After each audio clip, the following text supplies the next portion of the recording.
Bonjour à tous. Alors aujourd'hui, cette vidéo va être un petit peu particulière car j'ai été contacté par sœur Bernadette Moriot, qui est la 70e Miraculée de Lourdes. Vous l'avez peut-être vu avec le regretté pape François ou avec Morgan Freeman. Donc on a la chance qu'elle vive dans notre commune et elle m'a demandé de réaliser un support pour ce bénitier, hein, qui viendra orner notre petite chapelle. Et donc voilà ce que je vais réaliser aujourd'hui dans cette vidéo. Donc c'est parti. Bon alors, contrairement à ce que je fais d'habitude, je ne vais pas travailler avec un gros marteau. Parce que là, on est sur une pièce qui va être assez fragile à réaliser. Et donc, je vais passer à la taille en dessous. Donc, au lieu du 2 kg, je vais utiliser le 750 grammes. Voilà. Mais au début, je vais travailler un petit peu à la pince.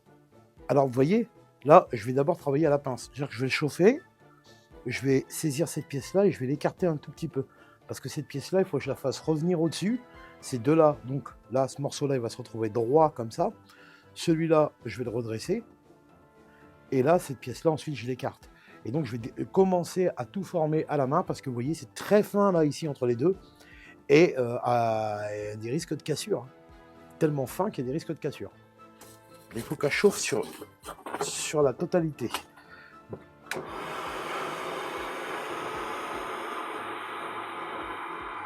Ok. Allez, on va y aller doucement pour rien casser.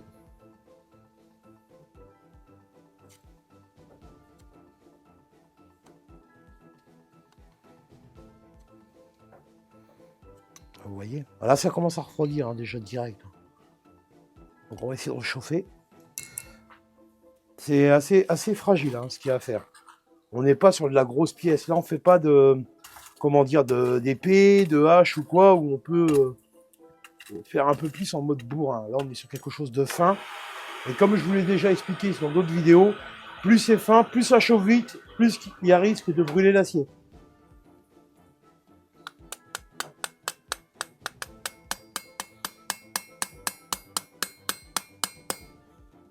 Vous voyez, il faut y aller vraiment avec tendresse.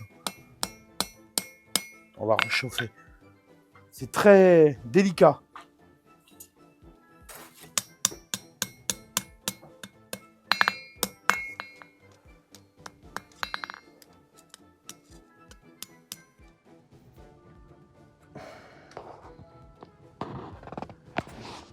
Waouh! Je me suis brûlé. Waouh! Ah, bah, ça arrive. Waouh! J'ai jamais vu ça! Comme je vous avais dit au début, là, cette partie-là, elle est trop longue. Donc, il faudra que je la raccourcisse pour qu'elle soit équilibrée avec les deux branches de ce côté-là, le patibouloum. Et donc, il va falloir que ici, je le raccourcisse un peu. Et là, maintenant, on va travailler la partie basse. Donc là, je vais l'aplatir. Hein. Vous avez vu, on a un décaissé qui n'est pas très propre. Ce décaissé, on va le retravailler. Et ensuite, on travaillera sur l'ensemble de notre pièce. Voilà le programme. Donc, je retourne. Tac. Tac. Et maintenant, on attaque les pattes. Forger une croix, oui, c'est rapide dans le sens où il faut la précouper avant. Mais sinon, il aurait fallu que je fasse tout au burin. Le problème qu'il y a, c'est que là, on fait quand même une pièce. On fait une croix plus un support en une pièce. Pour la précision, c'est compliqué. Que le burin est bien droit et tout, avec les écrasements et tout, ça aurait été un peu trop compliqué. Là, ça aurait été trop long, on va dire. Que là, bon, j'ai précoupé avant, je gagne du temps. Et c'est surtout que bah, c'est pour demain. Et donc il faut que ce soit disponible pour demain, donc je me dépêche un peu.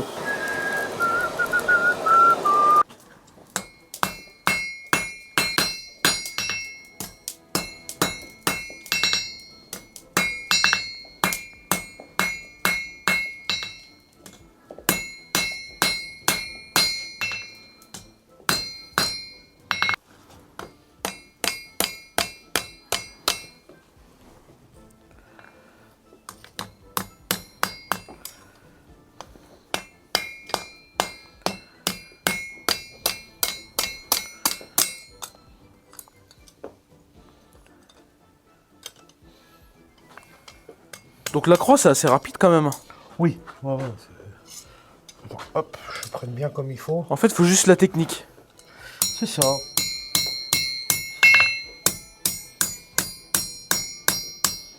Si on veut.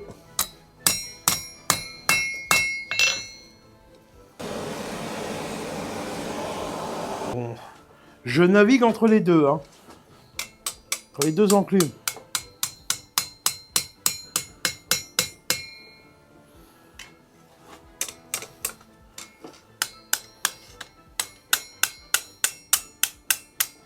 Comme vous savez, c'est super compliqué quand on commence à avoir des branches dans tous les sens. Pourquoi? Parce que quand on veut pénétrer à l'intérieur du foyer, on est obligé de dégager toujours un peu de charbon. Et du coup, notre foyer reste ouvert et donc la puissance de chauffe, elle se répartit trop vite. Et en fait, notre feu, il s'étouffe, tout simplement parce qu'il n'est pas recouvert. Il est moins chaud. Donc c'est très compliqué de chauffer ce qu'on veut quand on a des antennes un peu dans tous les sens. Mais il faut s'adapter. Wow. Bon, bah, c'est une journée spéciale aujourd'hui. Je crois que faire une croix, c'est pas... Non, mais alors, ce qui vient de se passer, ça a dégazé. Donc, c'est du charbon minéral et il y a des infimes quantités de gaz dans ce charbon, de soufre et tout. Et des moments, ça dégaze. Donc, c'est ce qui vient de se passer. Ça a dégazé, ça peut redégazer à n'importe quel moment. Et il faut faire attention. Le truc, c'est de ne pas finir rouquin. Donc là, il s'est lâché le feu en fait. Ouais, voilà, il s'est soulagé. Tout en même temps, c'est pas évident parce que vous voyez que les branches, c'est un peu compliqué. Il faut vraiment le travailler comme ça.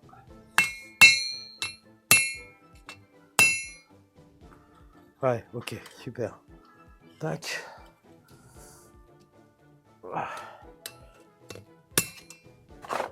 Ouais, je vous dis, c'est pas évident. C'est avoir la bonne position pour le faire. Parce que là, ils sont vraiment énormes les branches. Bah, il faut que je les étire encore un peu. Il faut qu'elles soient un tout petit peu plus longues encore. Parce qu'il faut que je les fasse tourner.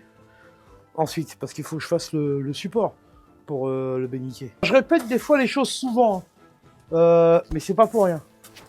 C'est parce que justement c'est important, c'est des choses qu'il faut savoir, notamment quand je parle beaucoup du carbone, c'est quelque chose qu'il faut savoir.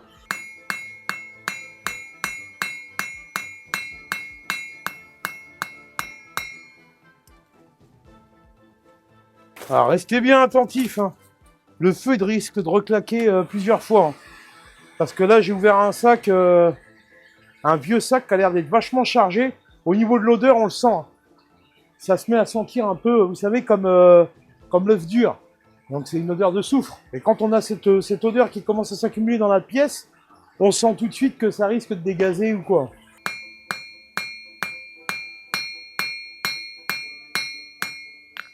Chauffe. Et on réchauffe tout le temps, tout le temps, tout le temps. Ah, il fait relativement froid, donc obligatoirement l'enclume est froide et ça descend vite en température.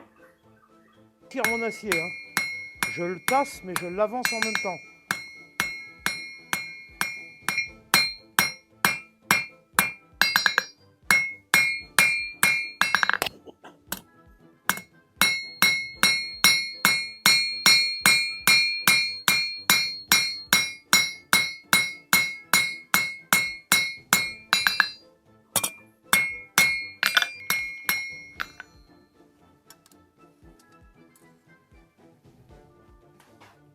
J'essaie de le réguler, vous voyez, par rapport à celle-là, j'essaie de réguler au maximum. Il faudra que je réécrase un peu ici. Donc là, j'ai gagné un peu en longueur, hein. Vous pouvez le voir.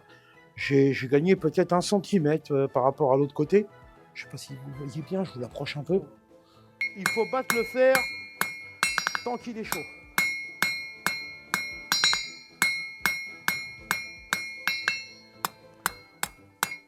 Mais vous imaginez pas quel honneur c'est pour moi de réaliser ça pour mon église. Hein. C'est vraiment... en fait, ils me font plaisir plus qu'autre chose de me demander ce genre de choses. Ils m'ont pas demandé de faire une croix et tout. Hein. Ils m'ont juste demandé de faire un support. Hein, c'est ce que Sœur Bernadette elle a demandé. Elle voulait uniquement un support et tout. Mais quitte à faire un support, autant faire un truc classe, quoi.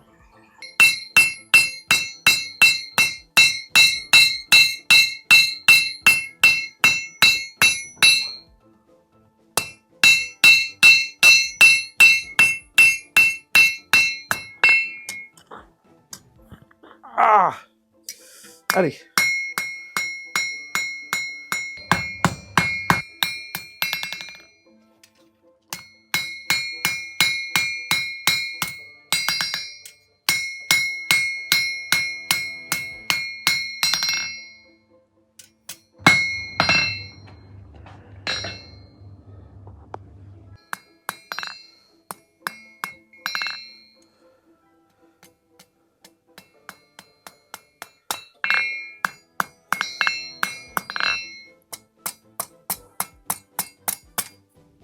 Waouh.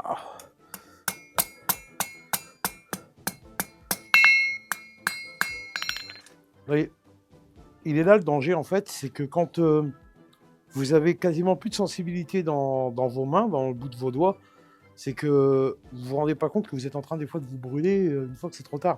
Et là, j'étais près du truc, je le sens pas tout de suite, et après je regarde mes doigts et je vois où. Et là, tu te retrouves avec une grosse blessure.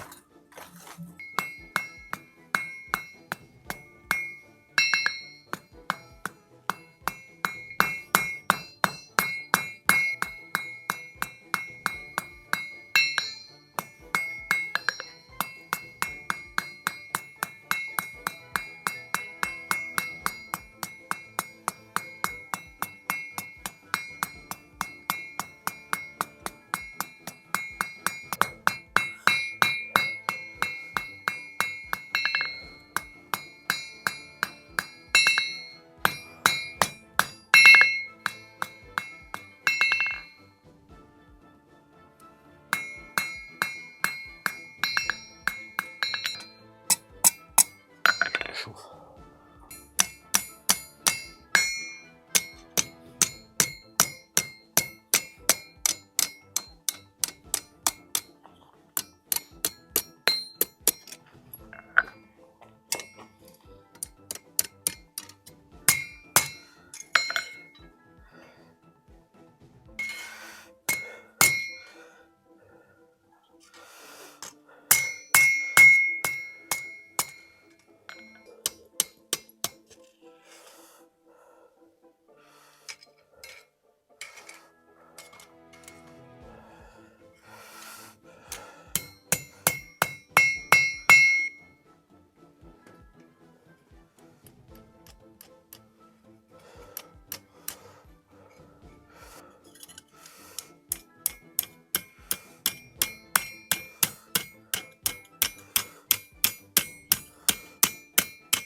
Je vais attaquer la croix pour la mettre bien droit, bien la centrer.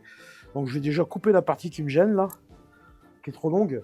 Et voilà. Donc on règle la croix. Je vais prendre ça à peu près. Ouais, là c'est bien. Là ça me plaît bien.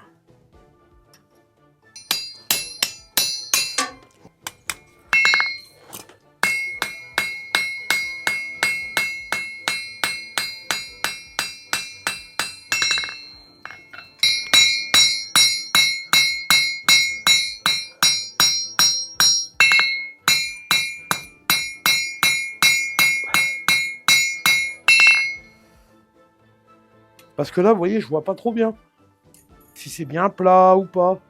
Donc tout ça, c'est à régler ensuite. Ensuite, j'ai ça que va falloir que je retravaille un peu. Hein, pour avoir le bon écartement et tout ça. Je fais gaffe de ne pas me rebrûler comme tout à l'heure. Quand même.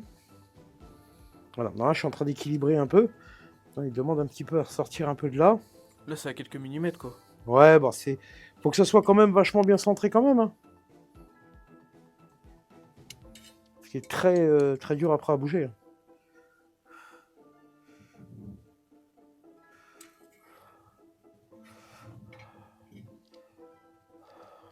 Bon, bah maintenant, il faut bien recentrer la croix, qu'elle soit bien droite. Voilà, alors là, je vais le faire autrement. Je vais prendre une pince plate. Je vais aller le présenter sur mon petit tas. Donc ça s'appelle un tas.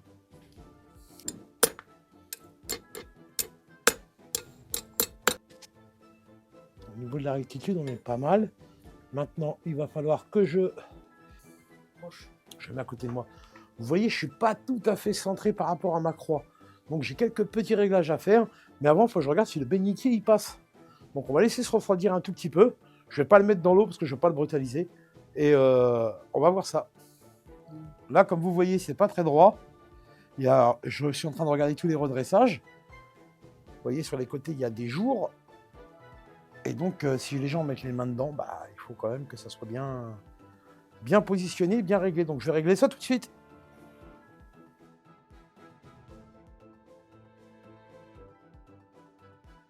Alors maintenant, je vais faire une petite chauffe légère.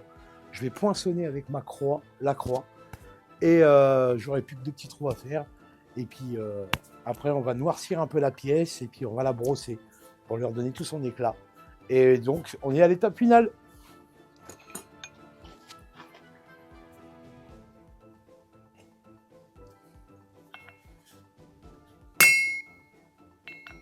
Voilà, pas bien marqué.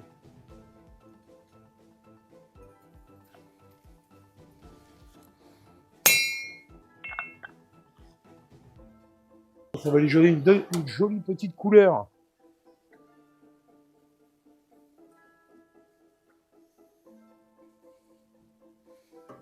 Voilà. Là, on vient de le noircir.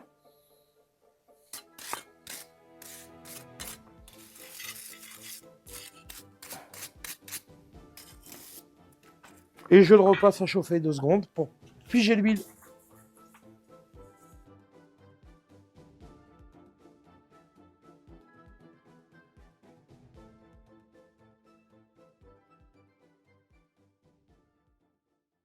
Du Père et du Fils et du Saint-Esprit. Amen. Seigneur, aie la bonté de bénir ce bénitier, ce support que notre cher Nicolas nous a élaboré.